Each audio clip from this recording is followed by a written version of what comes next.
So I'd like to start to thanking Jordi, Gonzalo, and Diego for putting me to discuss this fantastic paper that really blew up my mind. And the reason for that is because it's unbelievable simple analysis. As I'll comment later, it's accounting. And it's amazing to me how much insight one can get from such a simple analysis. And also it points out a little to me that it is worthwhile to do some investment, or probably more than a little bit of investment, on understanding the way that we measure stuff in macro instead of just using the data aggregate taken from some web page or from Bloomberg.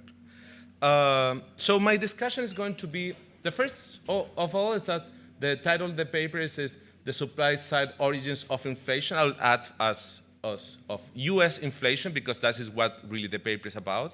But again, the analysis is so simple that if data would be available, then it's something that really can get extrapolated right away to Chile or to any economy, do cross-country comparison and stuff like that. So the potential of the methodology, I see it as huge. It's also very clever the way of using growth accounting on prices. It's also something that I like. It's a twist that I like it very, very much. So my discussion is going to be organized as usual. First, I'm going to summarize briefly the paper for you. Then I'm going to go through some comments and questions. And later on, I'm going to expose to you my frustration on when I try to apply some of this to Chile, and some room of hope for some future developments where we could pursue in the future at the bank or some other places. So to summarize the paper in one slide, the goal of the paper is to accounting for supply factors on U.S. consumer inflation between 1999 and 2015.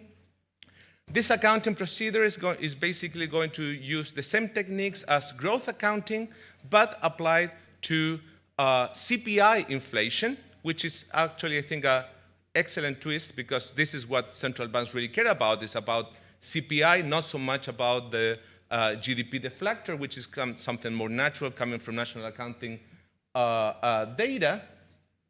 And it's going to be split in several components. And the main results are going to be that the production structure of the US remains largely invariant. That means IO structure, how much value added get from each stage in the production change and the length of the production change in the US for different type of goods. The cost of capitals and working compensation is also going to be more or less not so important. Thus, domestic factors seems to be unlikely to be the main drivers of supply factors of US inflation. Imports seems to be the main driver of US inflation. It's a pretty surprising number for some economy that we used to think about as a closed economy. 45% of the variability of consumer inflation, we can track it down to import goods. And out of imports, oil seems to be the most important. There is also some action going on in mining or in utilities, but oil seems to be the main thing.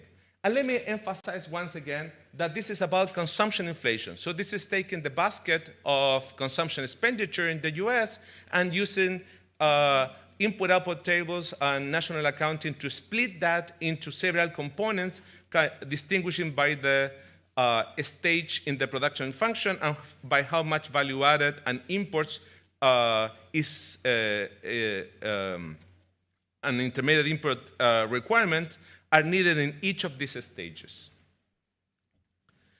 And this is the reason why looking at supply factors may be so important. This is actually stole from Bart's slide, so thank you, Bart, for giving the slides in advance. So this tell us why one reason, not the only reason, but one important reason why we may care about supply factors. Suppose that for some reason, suppose that we work in a central bank and we want to know how much is going to be the inflation output trade-off. And that is going to be basically the slope of the short-run aggregate supply curve, which is in yellow.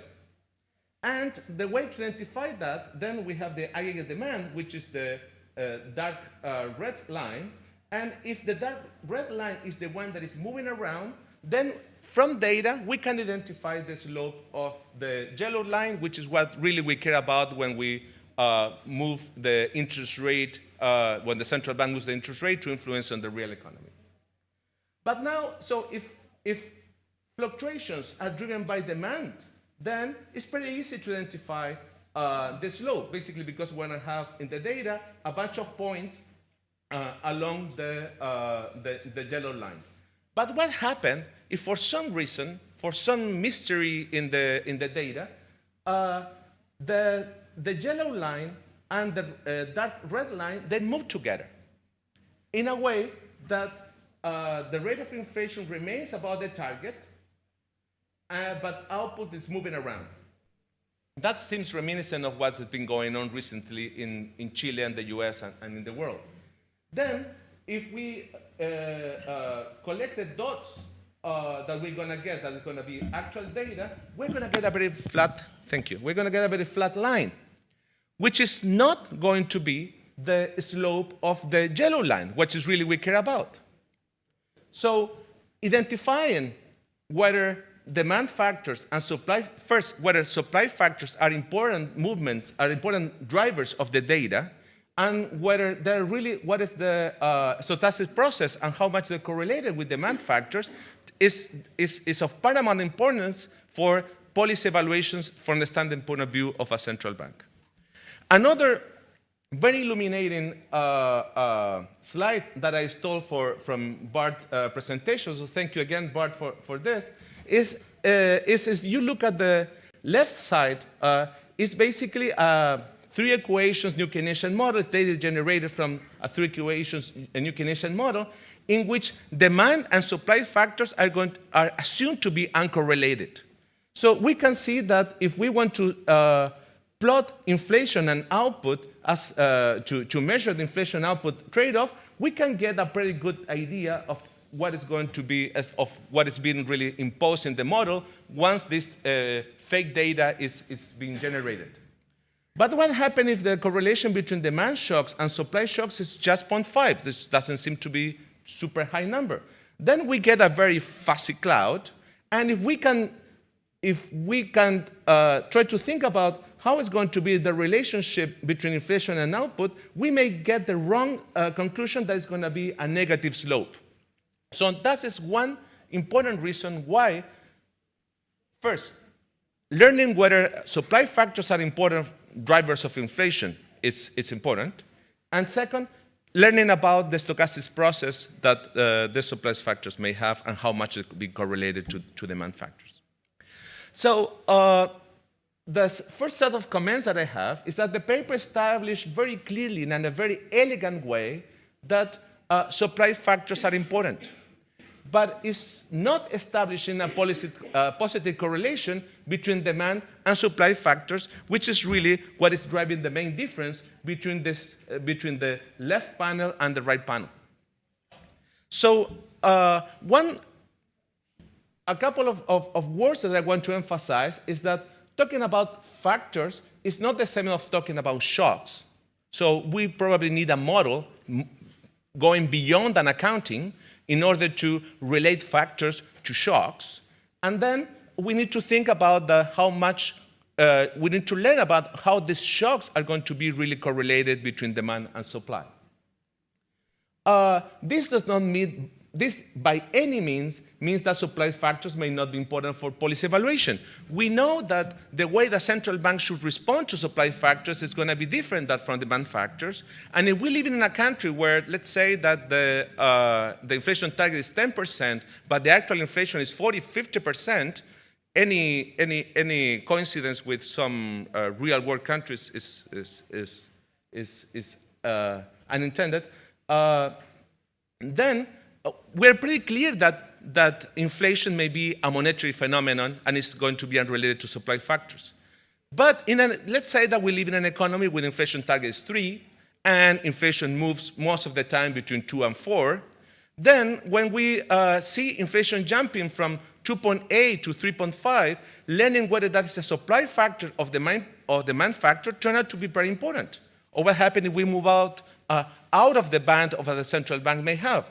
Then learning whether that is supply or demand driven, it becomes very, very important.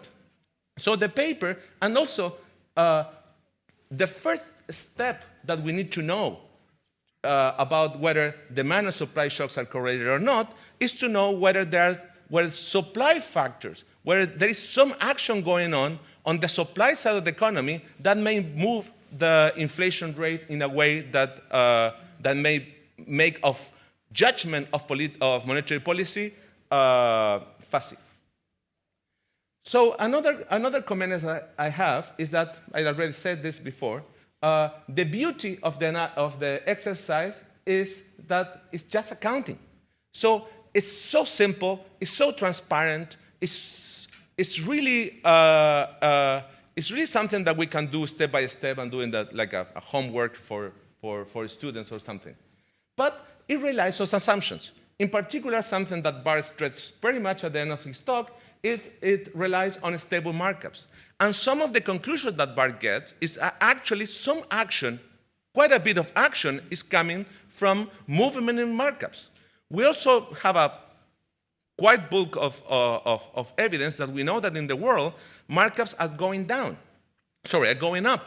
So if markups are going up, the chances to get more short-run fluctuations on markup is becoming stronger, is becoming higher. It's more likely that that thing may happen when markups are larger. So this is a question that does not invalidate the results. The results are still there and still very suggestive, but it's something that we probably need to add some caution, as Bart did in his talk. The second set of comment, it's about, thank you. The second set of comment is about the analysis doesn't make a distinction between inflation variation at different frequencies. It's very important for policy evaluation to know whether variations in inflation are really noise or some medium frequency variations of inflation.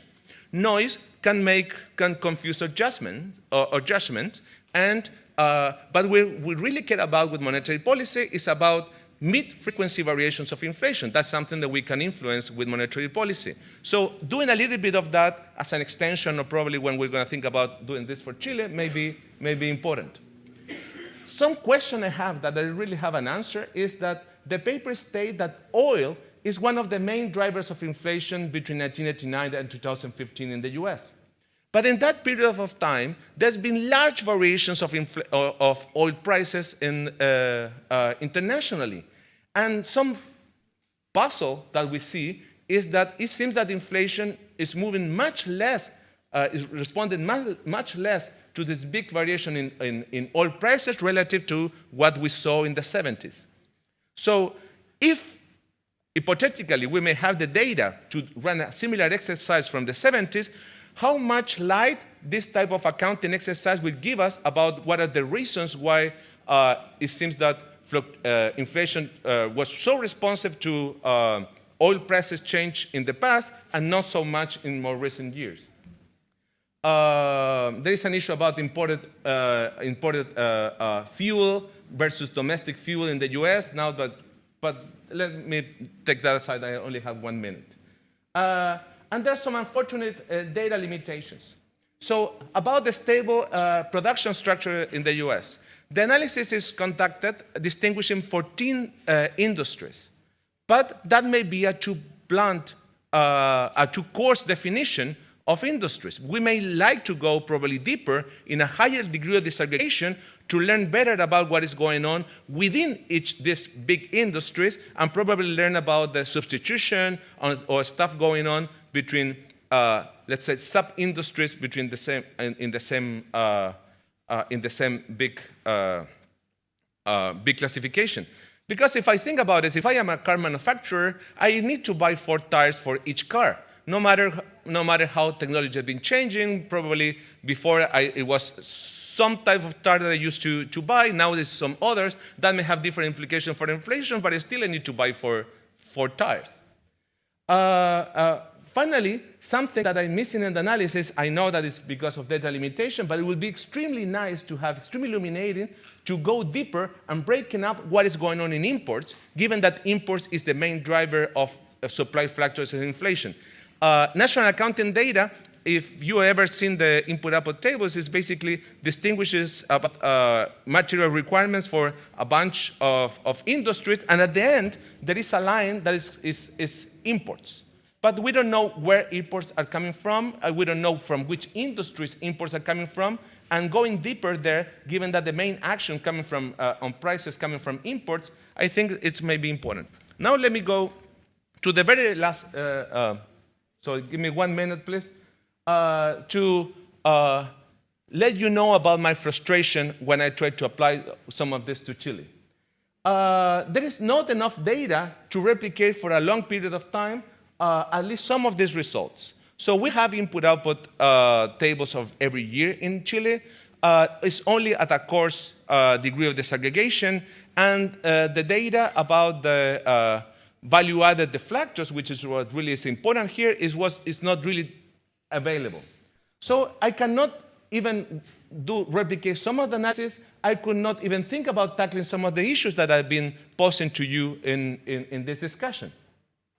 The little thing that I got is that production structure seems to change slowly, as in the US, and also it seems that there is a little bit more action going on from imports. But I don't even want to show you the results because I don't even trust on what I could do. So let me tell you at the end about room for hope. And that room for hope, from my point of view, comes from the recent efforts of the bank to put together administrative data. That administrative data is extremely rich and is very useful for many, many different purposes. Going deeper in this direction, learning about input-output relationships across firms, going deeper on what are the countries and in which industries and the way that they've been changing on imports for Chile is also of paramount importance. And we know that we're moving forward fast on this dimension. Let the trees get the fruits. Thank you very much.